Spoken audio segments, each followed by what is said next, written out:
Good morning, students. Welcome you all to my YouTube channel PEC Academy Kurukshetra. My dear students, today I am here to discuss along with you the most important numerical, and this numerical I have taken from Unit 8 Atoms and Nuclei. ये जो numerical है बहुत ही important है and this numerical is based on the concept of Bohr's theory, postulates of Bohr's theory. एक numerical on the basis of postulates of Bohr's theory CBSE हर बार आपके बोर्ड के एग्जाम में पूछती है.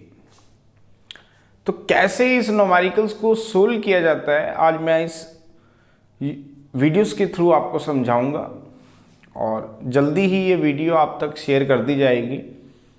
जैसे कि मेरी पिछली वीडियोस भी आप देख पा रहे हैं. तो क्या है न्यूमेरिकल, आप मेरी बैक स्क्रीन पर देख पा रहे हैं. The numerical is in accordance with Bohr's model, find the quantum number that characterizes the Earth's revolution around the Sun in an orbit of radius 1.5 into 10 raised to the power 11 meter with orbital speed 3 into 10 raised to the power 4 meter per second. Mass of the earth is 6.0 into 10 raised to the power 24 kg. I am again repeating this statement ताकि आपको ये अच्छे से समझ में आ जाए. क्या कह रहा है वो हमें, in accordance with the Bohr's model find the quantum number, n निकालना है इसमें आपको, that characterizes the earth revolutions around the sun in an orbit of radius. एक ऑर्बिट है उस सन के चारों ओर जिसके अंदर अर्थ रिवॉल्व कर रही है और उसका रेडियस है 1.5 10 टू द पावर 11 मीटर. कितनी ऑर्बिटल स्पीड से, 3 into 10 to the power 4 metre पर सेकेंड. अर्थ का मास आपको गिवन है. क्या कह रहा है वो, this is the sun, this is the सन.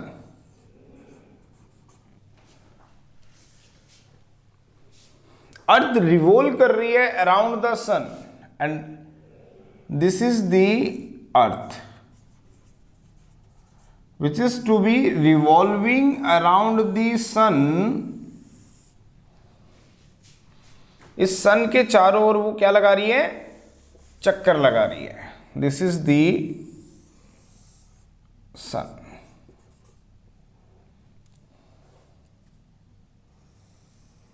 इस सन के चारों ओर अर्थ क्या कर रही है, चक्कर लगा रही है. तो क्वांटम नंबर n हमें फाइंड आउट करना है. इसको समझने से पहले आपको एक बोहर का पोस्टुलेट मैं समझाना चाहूँगा. क्या कहता है अकॉर्डिंग टू बोहर पोस्टुलेट, ताकि ये न्यूमेरिकल अच्छे से समझ में आ जाए. एक बार बोहर का पोस्टुलेट देख लेते हैं. According to the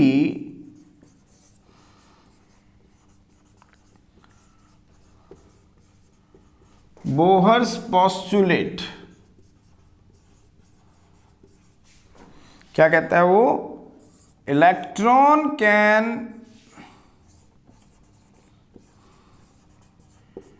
revolve around the nucleus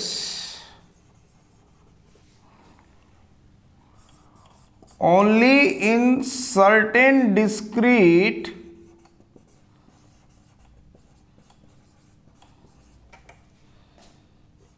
non-radiating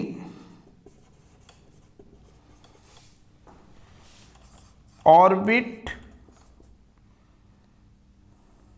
which is called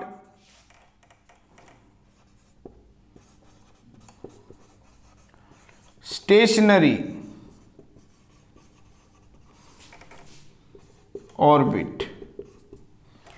According to the Bohr postulates, electron can revolve around the nucleus only in certain discrete non-radiating orbit called stationary orbit, for which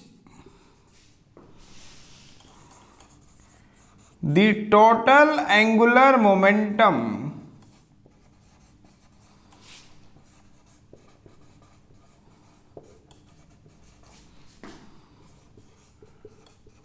of the revolving electron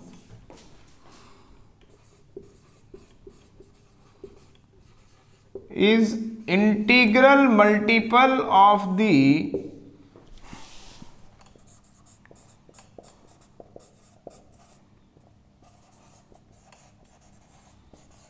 NH by 2 pi.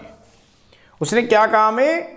Suppose this is the nucleus, इसके चारों ओर ये electron क्या कर रहा है? चक्कर लगा रहा है। दिस इज द न्यूक्लियस, और ये जो इलेक्ट्रॉन है ये इसके चारों ओर चक्कर लगा रहा है। जिस ऑर्बिट में ये है उसको हम स्टेशनरी ऑर्बिट कहेंगे। What is stationary orbit? Stationary orbit does not mean that electron is stationary in that orbit. It means the energy of the electron is fixed in that orbit. Stationary orbit का मतलब ये नहीं है कि electron वहां पे stationery है, rest पे है, नहीं। इस ऑर्बिट के अंदर इलेक्ट्रॉन की एनर्जी फिक्स्ड है, that is -13.6 by n square electron volt, जो हम पहले डिस्कस इसको कर चुके हैं।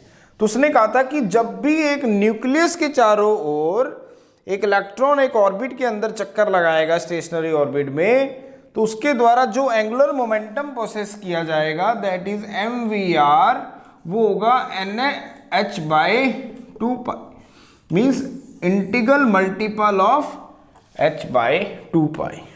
तो इस न्यूमेरिकल में उसने क्या लिया है? न्यूक्लियस की जगह सन ले लिया, इलेक्ट्रॉन की जगह अर्थ ले ली। तो उसने कहा कि अर्थ इसके चारों ओर चक्कर लगा रही है, सन के चारों ओर। It means it is also possess some angular momentum which is integral multiple of h by 2 पाई।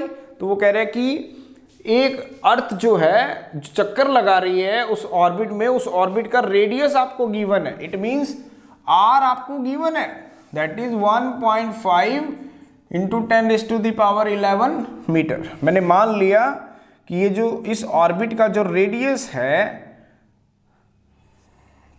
अगर हम लेके चलें तो this radius is 1.5 into 10⁻11 metre, that is r। Radius आपको गिवन है इस ऑर्बिट का।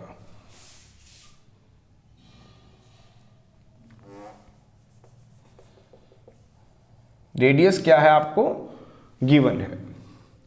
Orbital speed that is v, वो भी आपको गिवन है, 3 इंटू 10⁻4 मीटर पर second. Mass of the earth me, वो भी आपको गिवन है, 6.0 10⁻24 kg। आपको क्या निकालना है? n। तो कैसे निकालेंगे? mvr is equal to NH by 2 pi. तो n कितना हो गया आपके पास? mvr 2 pi by h। तो put the value of m। Now what is m?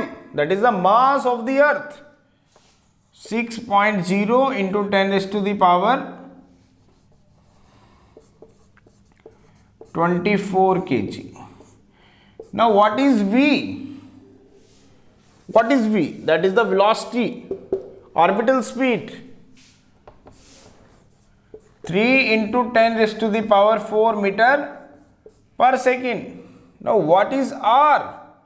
That is the radius, वो भी given है, 1.5 into 10⁻11 meter।